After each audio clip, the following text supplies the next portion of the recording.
AP CM Chandrababu నాయుడును, అలాగే జనసేన అధినేత AP deputy CM Pawan కళ్యాణ్ను వైసీపీ నేత మాజీ మంత్రి అంబటి రాంబాబు టార్గెట్ చేశారు.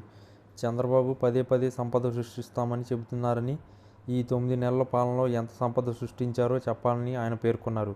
వైసీపీ ప్రభుత్వ పాలనలోని పథకాలను కూడా పాతర వేశారని ఆయన తీవ్రస్థాయిలో మండిపడ్డారు.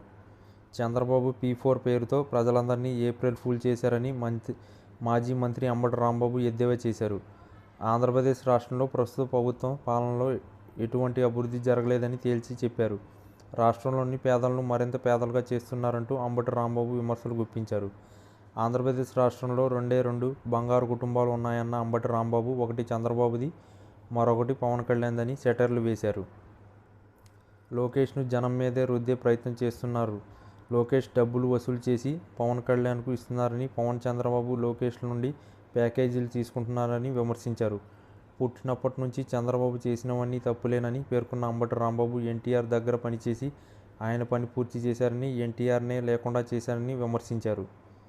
గ్రామీణ ప్రాంతాల్లో రోడ్లు, పోర్టులను ప్రైవేటీ పరం చేస్తారని ఆరోపించారు. మెడికల్ సీట్లను డబ్బు ఉన్న వాళ్ళకి ఇస్తున్నారు అంటూ మండిపడ్డారు. గత టీడీపీ ప్రభుత్వంలో 58 కార్పొరేషన్లను ప్రైవేటు పరం చేసిన ఘనత చంద్రబాబు అని వెల్లడించారు. P4 పేరుతో డబ్బులు ఉన్నవాళ్లకు బడాబాబులను వేదికల మీద కూర్చోబెడుతున్నారని అంబటి రాంబాబు టార్గెట్ చేశారు.